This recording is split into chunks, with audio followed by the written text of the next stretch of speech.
So I've got my last two jobs on the Mark 5 Golf before it goes to its new owner. So I've already got the car on axle stands. I've actually just got a brand new tyre being put onto this wheel here, so nice fresh new tyre for the new owner. The two jobs that we need to do are the timing belt, the water pump, and the clutch and flywheel. So the first job that I'm going to do is the timing belt and water pump. Now I've never done a timing belt or water pump before, but I've got a manual of exactly how to do the timing belt and water pump. So I make sure that everything is spot on and brand new. I don't actually know the last time that this car had a timing belt or water pump, so that's the reason that I'm going to do it before the new customer, before he takes it. So the first thing you want to do is remove this bottom wheel arch liner so you can get access to the crank pulley. So with the bottom section of the under tray removed, we now need to go up top, and then we can start removing the serpentine belt, so we can then remove the crank pulley. And to be able to remove the serpentine belt, you need a 17mm spanner just on the little tensioner just down here, and then you can undo the tensioner and obviously take off the serpentine belt.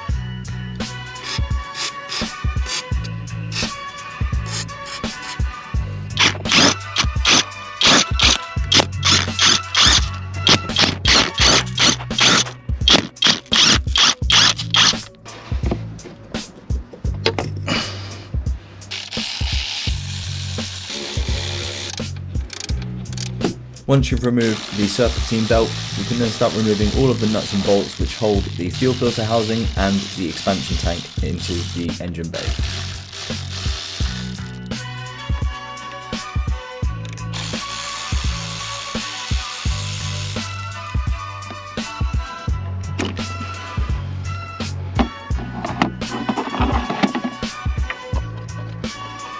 And then you can go ahead and remove the serpentine belt tensioner. Then there's 5 little bolts which hold the timing cover on. You can remove those.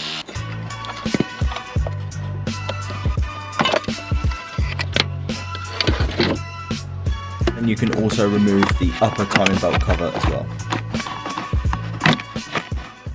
So if you're attempting this job, you're going to want one of these timing kits.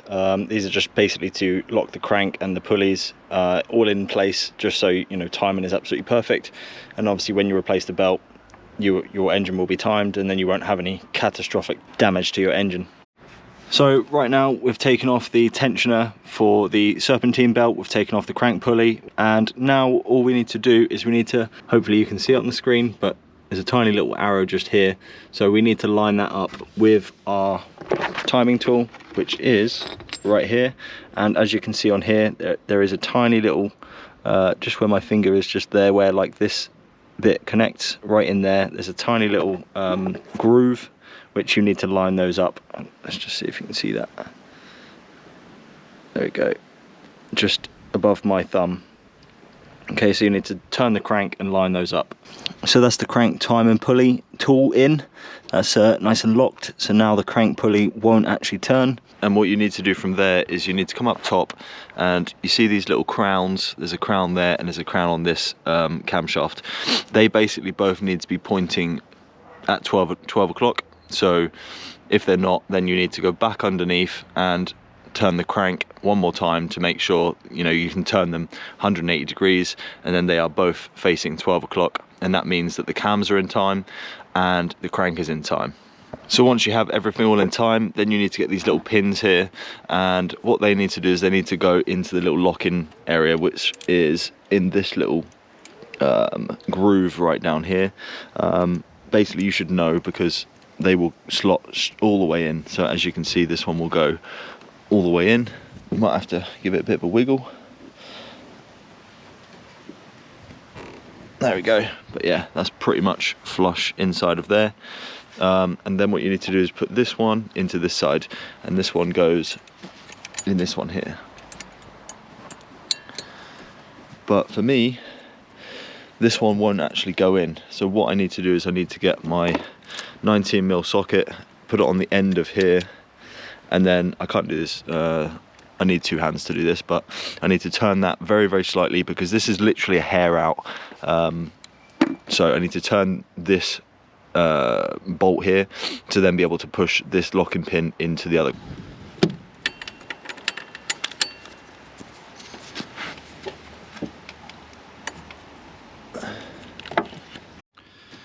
So the next thing we need to do is remove the expansion tank. We're going to move it out of the way just so we can get the engine mount out, and then we can get the supporting bracket off the engine mount and the engine. So then we can obviously use the motorbike jack to then lift the engine and be able to support it, and then we can obviously get to removing the timing belt.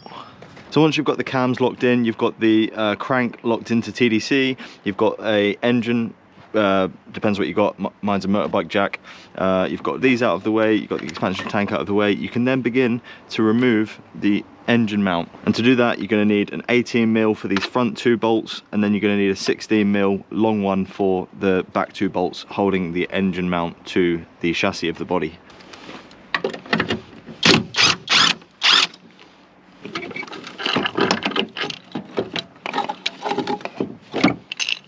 So with the engine mount now out of the way, we can now have full access to this area. We now need to take the supporting bracket, which bolts onto the engine. So for the other 2 supporting brackets, we have 1 bolt here, then we have 1 bolt just further up there, right there. So just remove those, and then we can remove this whole thing.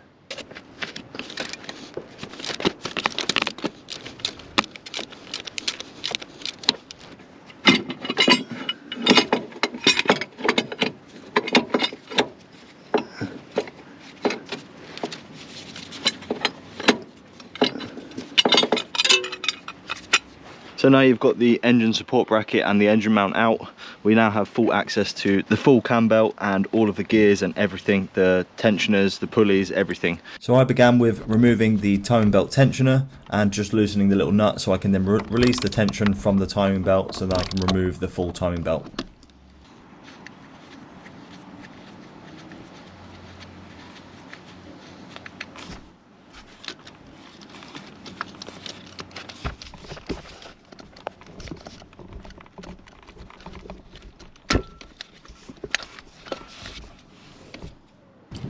I'm just checking over the old timing belt to see if there's any cracks or any visible sort of reasoning why this timing belt could have failed.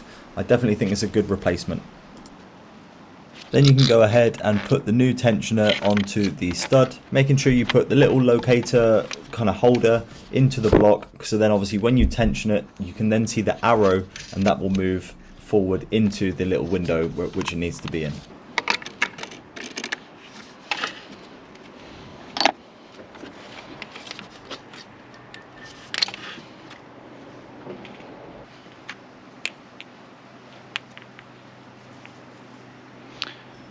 So here's the new roller, literally just a 13mm nut.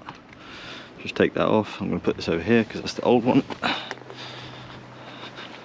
Put the new one on. Put the nut back on.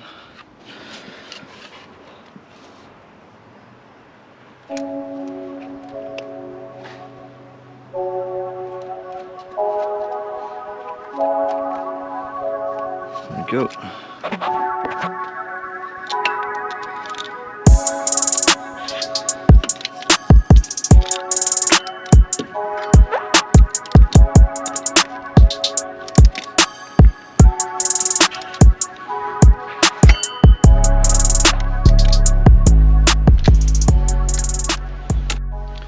So for this next pulley, it's a nice big 24mm socket, and it's nice and tight. I believe it's 50 Newton meters plus 90 degrees. So yeah, it's nice and tight, that one.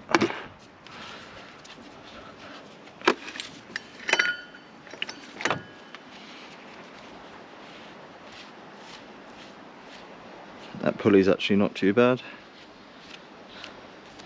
but again we have the new one there. I'm going to reuse the OEM bolts. I'm just going to put a bit of Loctite on them. So there's a new pulley. I'm just going to put a bit of Loctite on this bolt here.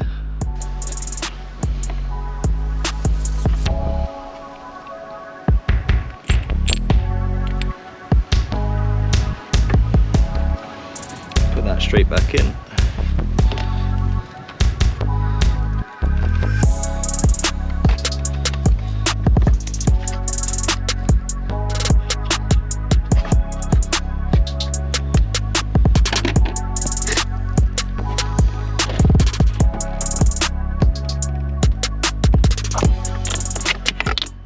So the next thing I'm going to remove is the water pump. We just have a bolt here, a bolt there, and a bolt up top. So they're 10 millimeter bolts. And yeah, once we get that, I've just got the little draining tub here, so just so we can catch all of the coolant and try not to make a massive mess.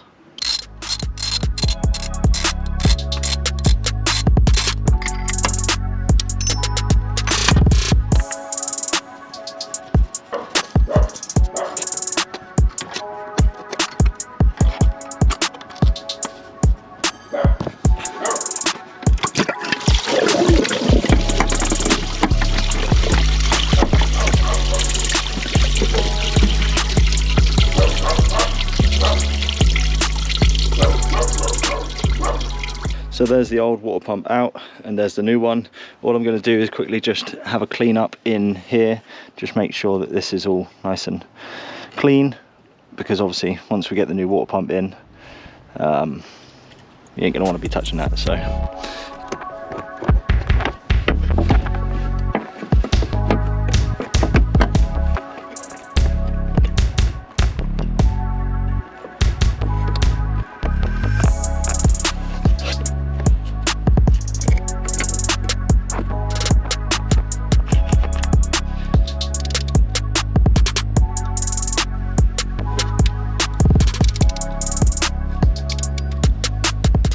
So now that everything's pretty much sorted, we just need to line these up. So I want these sort of as centered as possible to the bolts.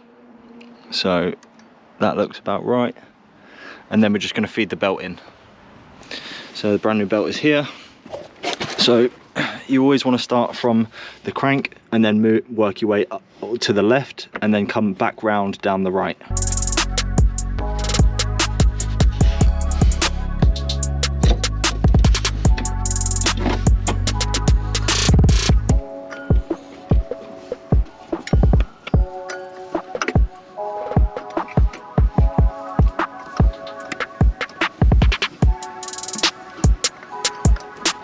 I've actually just removed this little roller here, which is the very small one just above the crank there, just because when you put a brand new belt on, it's very, very tight.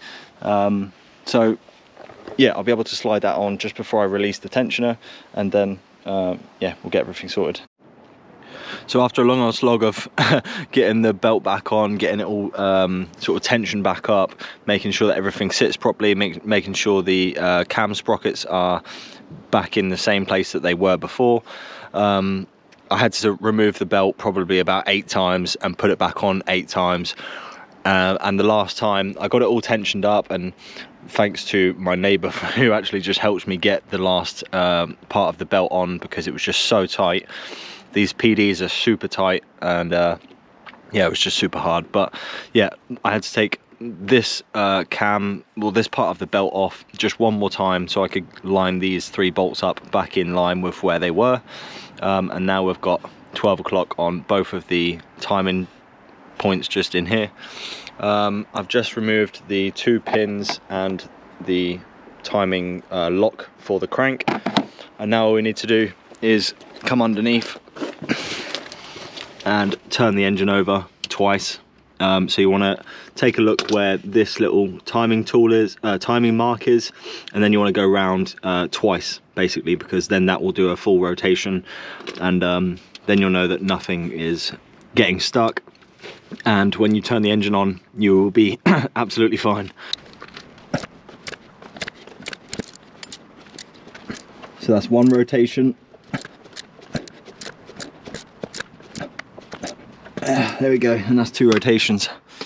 So we are sweet. Now it's time to put all this back together.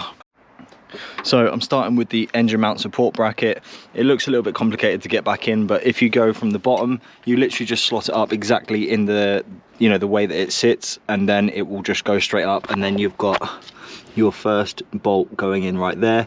I found it easier to actually have the bolts in the, like the top one you can leave out, but the middle one and the bottom one you can actually put the bolts in, and then obviously when you get it situated, then you can just put the bottom bolt, tighten the bottom bolt up, and we can just tighten those down. Next you can move to the little timing cover. So you want to put the bottom one on first. You want to put these bottom 2 screws in here, just here, sorry, and I'll try and do it one-handed. And then you can put the top cover on and put the other bolts up the top there. I then have the serpentine belt pulley, which we can put underneath. So if you come from this way and just go straight up, you can leave the bolts in, and then you can just put it straight back up, get the bottom one in, and then you can tighten the top one up. So you can then put the engine mount back in place and then just zap those in.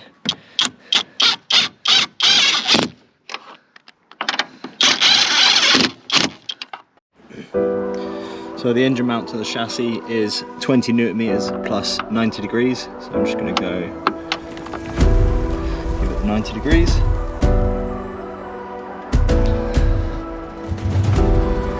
Go.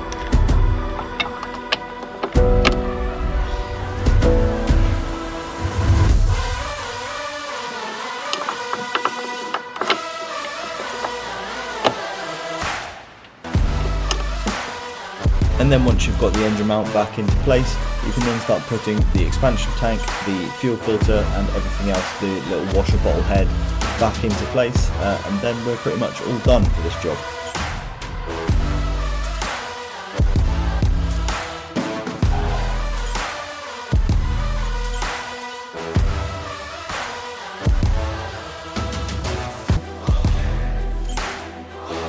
And then we've just got the crankshaft pulley with the 4 bolts holding that on.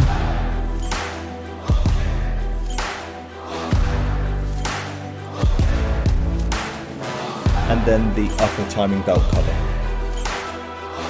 And that's a good job done on the Golf. The timing belt has been installed, the water pump has been installed, and the engine runs very, very nicely. I've just taken it for a little drive and I've now put it back onto axle stands, and it runs absolutely perfectly. So yeah, I'm super happy with that. A timing belt is something that I was always a bit cautious on, because you know, that is pretty much the you know, whether the engine runs or whether it doesn't run. So it's definitely something that I was a bit cautious on, but you know, after doing it, it seems relatively simple, and yeah, I'm pretty happy with how it went. Thanks so much for watching this video. If you did take any value from it, make sure to hit the like button, smash the subscribe button, and let me know in the comment section below if you have ever done a timing belt. In the next video, we'll tackle the clutch and flywheel on the Mach 5 Golf. Until then, take care, and I'll see you in the next one.